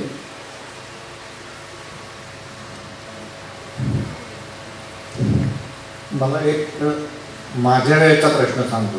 मी 10वीला असताना मी 11वीला असताना इथली मंडळी बिनधास्त आहे त्या मंडळींचा नाही प्रश्न तो. परीक्षा जशी जवळ यायची ना तशी माझी छाती धाड धाड धाड धाड धाड धाड करायला लागायची. वाटायचं आता परीक्षा पहिल्या दिवशी फुटते की काय कोणाला माहिती अशी मला भीती वाटायची नेहमी. तुमच्या बाबतीमध्ये असं काही झालं का कोणाच्या बाबतीमध्ये? तर पण तुला काय वाटतं? असं काही झालं नाही. म्हणजे मला कधीच परीक्षेचं ज्युनियर केजी 1ली ते 10वी कधीच आतापर्यंत टेन्शन आलेलं नाही. दोघांकडे काय वाटतंय? परीक्षेचं टेन्शन मला पण खरंच कधीच नाही आलं. आणि पण यावेळी इंग्लिशचा आमचा पहिला पेपर होता. त्या दिवशी रात्री थोडंसं वाटत होतं की आता उद्या वेगळी परीक्षा आहे म्हणजे शाळेच्या नेहमीच्या परीक्षांपेक्षा थोडं काहीतरी वेगळं असणार आहे. पण लगेच घरातल्यांचा सगळा जेव्हा सपोर्ट असतो तेव्हा फार टेन्शन येत नाही. मला इकडे फक्त आधी एक पेपर सॉल्विंगचा प्रश्न होता त्याच्यावर बोलायचं आहे की नॉर्मली आपण जेव्हा पेपर सॉल्व्ह करतो तेव्हा आपण पुढे पुढे सॉल्व्ह करत जातो आणि आधीचे पेपर्स जे चेक करून आलेले असतात त्याच्याकडे दुर्लक्ष होतं. तर पुढचा पेपर सॉल्व्ह करण्याच्या आधी आधीच्या पेपरमध्ये जेव्हा चेक करून आलेले असतात तेव्हा त्या ज्या काही चुका असतात त्या बघूनच पुढचा पेपर सॉल्व्ह करणं गरजेचं आहे. तरच आपल्या चुकांमध्ये दुरुस्ती होऊ शकते बोर्डाच्या पेपरमध्ये. संकेत मी टेन्शन कमी होण्यासाठी काय केलं? तसं मला बोर्डाच्या पेपराआधी टेन्शन आलं नव्हतं. पण टेन्शन जर आलं तर मग जरा अभ्यासाच्या व्यतिरिक्त आपण काही पण बाहेर फिरायला जाणं एक चक्कर मारून येणं असं सुद्धा करू शकतो. आणि शिवाय टेन्शन घेण्याचं तसं काहीच नसतं कारण आपण कॉन्फिडंट असलं पाहिजे की माझा अभ्यास झाला आहे आणि जेवढे स्कोअर करेन तेवढं मी माझ्या अभ्यासावरच स्कोअर करेन. आणि त्यामुळे टेन्शन घेण्यासारखं असं काही नसतं. आपण एवढ्या परीक्षा दिलेल्या असतात, आपण जेवढे जास्त पेपर सोडू तेवढा जास्त आपला कॉन्फिडन्स वाढत जातो. त्यामुळे आपण एवढे पेपर असे सोडवलेले असतात की आता हा पण तसाच एक पेपर असं म्हणून तो पेपर पण द्यायचा. आणि पेपर सॉल्विंगबद्दल मला पण असं बोलायचं होतं की आपले जे क्लासमधून आपल्याला टेस्ट सिरीजचे किंवा इतर काही पेपर्स परीक्षा होतात क्लासमध्ये किंवा शाळेमध्ये सुद्धा, तर मग ते पेपर्स आपल्याला घरी मिळतात. तर मग तेव्हा पण आपली जेव्हा बोर्डाची परीक्षा जवळ येत जाते तेव्हा ते साठवले पाहिजेत, म्हणजे ते रद्दीला टाकून न देता ते साठवले पाहिजेत. आणि त्याच्यामध्ये आपण काय चुका केल्या आहेत आणि आपण त्या टाळण्यासाठी आपण काय केलं पाहिजे हे सुद्धा ह्याच्यावर सुद्धा आपण विचार केला पाहिजे. बेसिकली मला दहावी अशी म्हणजे कधी वाटली नाही. पहिली ते 9वी अशी होती तशी 10वी पण आरामात मस्त छान गेली. आणि त्यामुळे पेपरच्या आधी पण कधी टेन्शन आलं नाही. आणि म्हणजे लकीली माझा सगळा जो ग्रुप होता आम्हाला सगळ्यांना एकच सेंटर मिळालेलं. तर म्हणजे पेपरच्या आधी आपण अर्धा तास कधी जातो, आम्ही पाऊण तास आधी जायचो, 15-20 मिनिटाच्या गप्पा गोष्टी करायचो. आणि इथे सगळ्यांना म्हणजे असं सगळ्यांचंच मत असेल, मित्रमैत्रिणींबरोबर आपण ज्या गप्पा मारतो तेव्हा आपलं सगळं टेन्शन म्हणजे एकदम दूर होतं. तर आम्ही पण असं ग्रुप डिस्कशन अभ्यासाचं नाही, आदल्या दिवशी टी व्ही पाहिलाच का, हे ही सिरियल पाहिली का, हे पाहिलं का, असं ग्रुप असं डिस्कशन. त्यामुळे अजिबात टेन्शन आलंच नाही कधी. जेव्हा तुम्ही प्रिपेअर्ड असता तेव्हा खरं तर तुम्हाला टेन्शन येत नाही, पण बोर्डाची परीक्षा ही शाळेच्या एक्झाम्सपेक्षा थोडीशी वेगळी असते, कारण तुम्ही परत ती म्हणजे त्याच्यात झालेल्या चुकांबद्दल तुम्ही काहीच करू शकत नाही. म्हणून थोडंसं टेन्शन तर होतंच, पण तरी मित्रमैत्रिणींबरोबर गप्पा मारायचं पेपरच्या आधी वगैरे जसं आम्ही म्हणाले तसंच, बाकी काही एवढं टेन्शन आलंच नाही. आणि मेन म्हणजे पेपर जेव्हा आधी आपण सोडवले असतात ना तेव्हा आपल्याला टाईम मॅनेजमेंटबद्दल एक कॉन्फिडन्स असतो की आपण या टाईममध्ये किंवा टाईममध्ये सोडू शकतो पेपर, त्यामुळे खरं टेन्शन मला काही आलं नाही. मला आणखीन एक तुम्हाला प्रश्न मुद्दाम विचारायचा आहे की असं म्हणतात की 10वीच्या वर्षामध्ये बायोलॉजिकल सायकल फार मेंटेन केलं पाहिजे, म्हणजे विशेषतः जेवण काय खायचं काय नाही, कोल्ड्रिंक म्हणलं की डेंजरस. तर तुमच्या बाबतीमध्ये तुम्ही जेवणाच्या बाबतीत काही बंधन घेत होतं का, बाहेर काही खाण्याच्या बाबतीत बंधनं केली होती का? कारण आमचं कसं एकदा ताटावर बसलं की अजिबात ऐकायचं नाही आणि मग रात्री झटकीन झोप येते. तुमच्या बाबतीत तुम्ही काही याच्यात प्लॅन केला होता का? येस. माझी आई नेहमी म्हणते सर सलामत तो पगडी 50. मला तिचं वर्षभर ऐकावं लागलं. म्हणजे आता दिवाळीपर्यंत सगळं ठीक असतं, मग नंतर थोडं बंद करायचं आईस्क्रीम वगैरे, कारण की आपण काहीच करू शकत नाही. एकदा आपल्या हेल्थला काही झालं तर. माझ्या सगळ्या फ्रेंड्सना उष्णतेचा त्रास झालेला आणि ॲब्सोल्युटली सगळ्यांना पेपरच्या वेळेस चिकन पॉक्स झालेले. त्यामुळे ते चिकन पॉक्स असतानाच त्यांना तसं लिहावं लागलं. आणि माझी पण प्रकृती उष्ण आहे, त्यामुळे जर आईला सरबत वगैरे करता येत असेल तर सरबत अभ्यास करता सरबत वगैरे प्यायचं, लिंबूचं सरबत, आवळ्याचं सरबत वगैरे. आणि झोपेवर मुळीच अफेक्ट होऊन देऊ नका. जर उशिरा म्हणजे झोप येत असेल तर रात्री अभ्यास करायचा, लवकर जाग येत असेल तर सकाळी अभ्यास करायचा, आणि दोन्ही होत नसेल तर संध्याकाळी अभ्यास करायचा.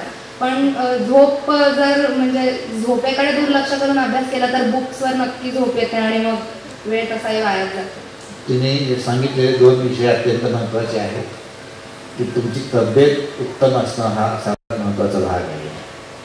तिने सांगितलं दिवाळीच्या नंतर आईस्क्रीम नको, म्हणून मी पोरांना नेहमी सांगतो की दिवाळी संपली की कोल्ड्रिंक बंद करा, परीक्षा झाली की कोल्ड्रिंकने आंघोळ करा. नेक्स्ट. आता 10वी आहे म्हणून काही बंद वगैरे आम्ही केलं नव्हतं, पण भरपूर खात तर होतो आणि एक्झर्शन होत होतं, त्यामुळे खावं तर लागायचं. पण आपल्याला जसं घेतं तसं खायचं. आणि जेव्हा आपल्याला अभ्यास करायचा आहे म्हणजे सकाळी करायचं असेल तर सकाळीच, मग ते पहाटे पण करू शकतो किंवा मग रात्री उशिरापर्यंत. पण झोप मात्र 8 तास हवी. म्हणजे जरी तुम्ही उशिरापर्यंत केलं तर मग सकाळी म्हणजे 8 तासांपर्यंत तरी झोप हवी. आणि नेक्स्ट.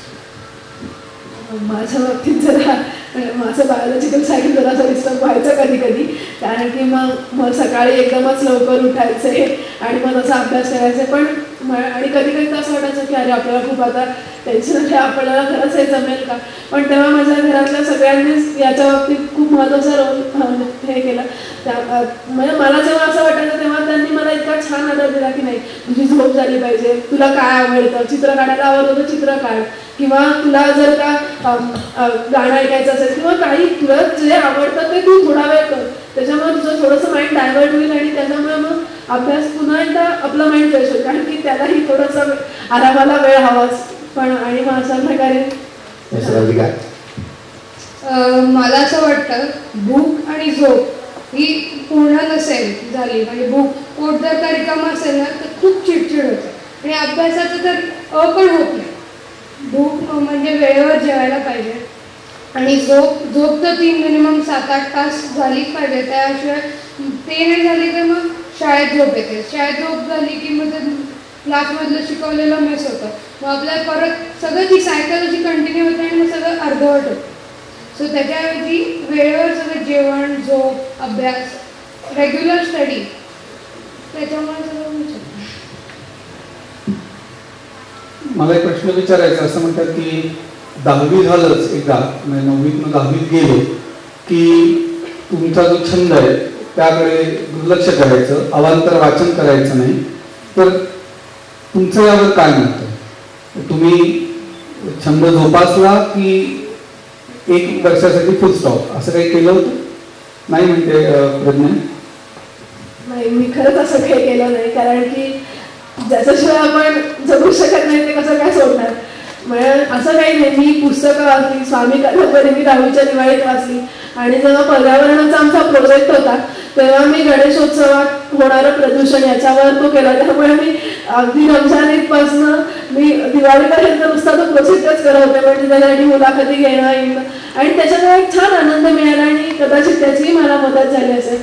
पण असं मग म्हणजे व्यवस्थित रेग्युलर एखादी काही सिरियल आवडत असेल तर ती बघावी नाही बघावी असं म्हणजे स्वतःवर अगदी काही बंधनं नाही की नाही 10वी आहे म्हणजे अभ्यासच असं काही नाही. वेगवेगळ्या स्पर्धांच्या शाळेत होत्या त्याच्यातही मी भाग घेतला आणि खरंच छान होतं त्याच्यामुळे. दीपाली, आपण छंद वगैरे काही सोडायचे नाही आणि एक्स्ट्रा करिक्युलर ज्या ॲक्टिव्हिटीज असतात त्यामध्ये पण भाग घ्यायचा, त्यामुळे आपलं जे माइंड असतं ते रिफ्रेश होतं आणि त्यामुळे अभ्यास पण चांगला होतो. जर स्पोर्ट्समध्ये असतील तर मग ते पण चांगलं असतं आणि म्हणजे आपण ते छंद जोपासतो ते केल्याने अभ्यास चांगला होतो, तर ते करायलाच पाहिजे. आणि अवांतर वाचन म्हणजे मेनली पेपर रिडिंग असतं, तर ते केलं तर त्याचा जास्त उपयोग होतो असं मला. या सगळ्यांचं हे म्हणणे की change of work is rest, म्हणजे सलग 1-2 तास अभ्यास करायची काही गरज नाही.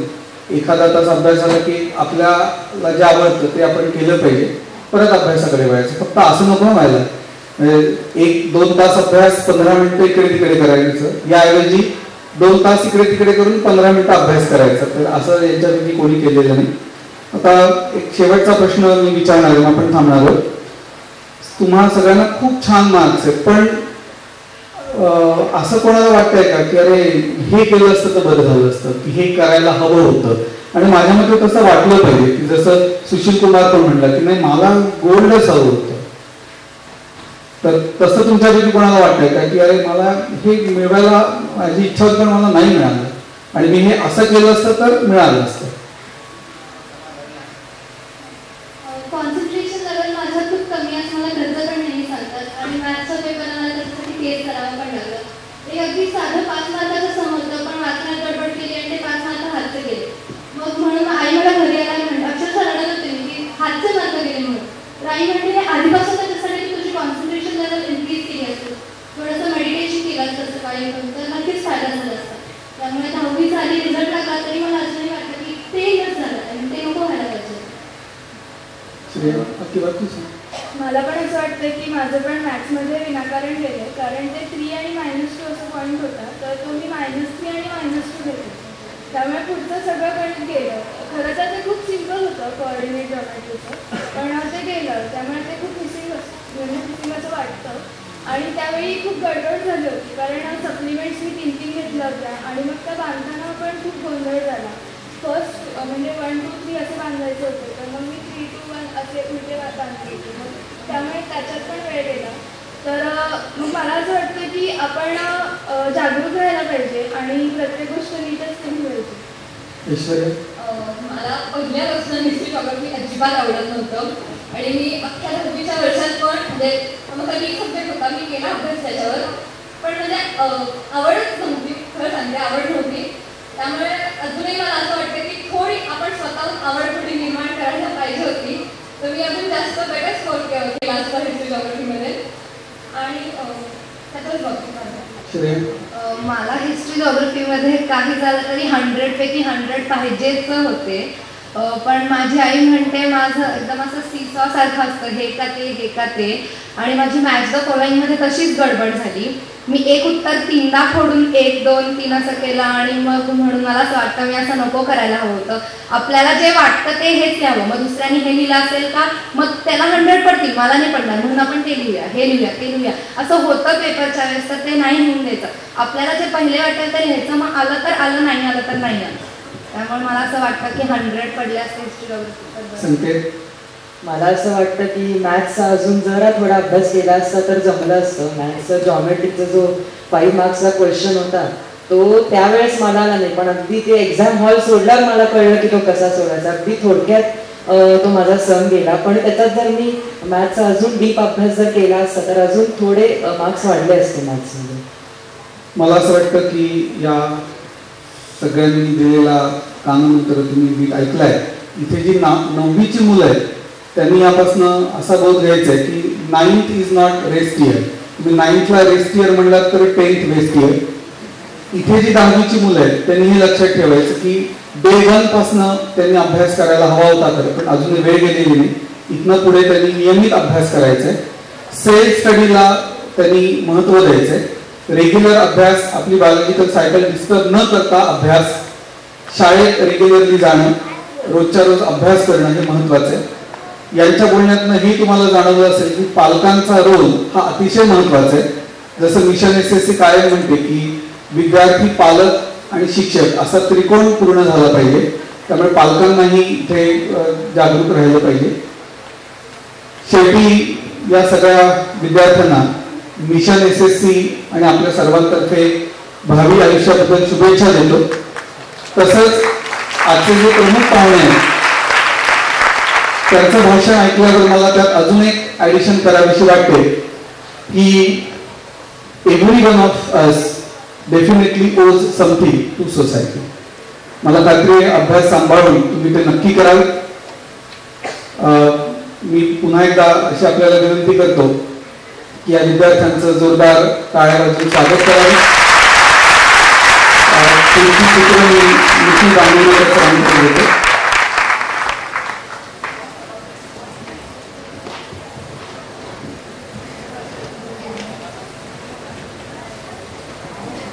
धन्यवाद रानडे सर आणि देशमुख सर आणि हे सगळे टॉपर्स ज्यांनी आता तुम्हाला खूप चांगलं मार्गदर्शन दिलं, त्यांचे अनुभव सांगितले आणि त्याचा तुम्ही नक्की वापर कराल अशी आम्हाला खात्री आहे. 1-2 अनाउन्समेंट आहेत, कृपया उठू नये. आम्ही उद्या रात्री 8 वाजता 2 वेबिनार्स ऑर्गनाईज केलेले आहेत 9वी आणि 10वीच्या मुलांसाठी. ते फ्री वेबिनार्स आहेत, फ्री लाईव्ह लेक्चर्स आहेत, ती ऑनलाईन लेक्चर्स आहेत. तर ज्यांच्याकडे कॉम्प्युटर आणि इंटरनेट आहे त्यांनी जरूर त्यांचा लाभ घ्यावा. 9वीच्या मुलांसाठी काउंटिंग मॅटर्स या सायन्सच्या टॉपिकवर लेक्चर होणार आहे आणि 10वीच्या विद्यार्थ्यांसाठी सायन्ससाठीच डॉक्टर अलो देशमुख सरांचं लेक्चर होणार आहे. ते जे लॉंग क्वेश्चन्स असतात त्याचा अभ्यास कसा करावा यावर ते लेक्चर होणार आहे. उद्या रात्री 8 ते 9 या वेळात missionssc.com या वेबसाईटला तुम्ही व्हिजिट करायचं आहे.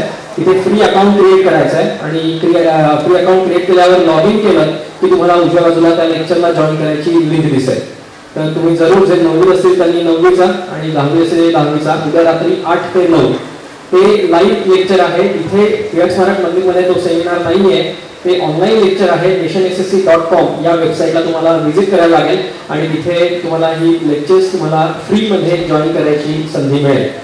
त्याचबरोबर मी मगाशी म्हटलं होतं तसं तुम्हाला missionssc.com बद्दल काही माहिती हवी असेल, काही विचारायचं असेल किंवा आमच्या प्रॉडक्टसाठी रजिस्ट्रेशन करायचं असेल तर खाली आमच्या काउंटरवर तुम्ही आज फक्त 300 रुपये भरून हे रजिस्ट्रेशन करू शकता आणि आज रजिस्ट्रेशन केलं तर आम्ही तुम्हाला स्पेशल 10% डिस्काउंट देणार आहोत. तर खाली आमचे रिप्रेझेंटेटिव्ह आहेत त्यांच्याबरोबर तुम्ही बोला आणि तुम्ही जरूर आमच्या मिशन SSCच्या प्रॉडक्टसाठी रजिस्ट्रेशन करा. आजचा हा प्रोग्राम तुम्हाला आवडला असेल, तुम्हाला उपयोगी ठरला असेल, फायदेशीर ठरला असेल अशी आम्हाला आशा आहे. या प्रकारचे अजून अनेक आपण सेमिनार 10वीच्या मुलांसाठी करणार आहोत, थॉट्सवर करणार आहोत, पेपर प्रेझेंटेशनवर करणार आहोत. तर याची माहिती तुम्हाला सगळ्यांना मिशन SSC कडनं SMS किंवा फोनद्वारे मिळू शकेल आणि महाराष्ट्र टाइम्समध्ये सुद्धा याची न्यूज येईल. आज तुम्ही इथे सर्वजण आलात आणि या आमच्या मार्गदर्शन सत्राचा लाभ घेतला, याबद्दल मिशन SSC आणि महाराष्ट्र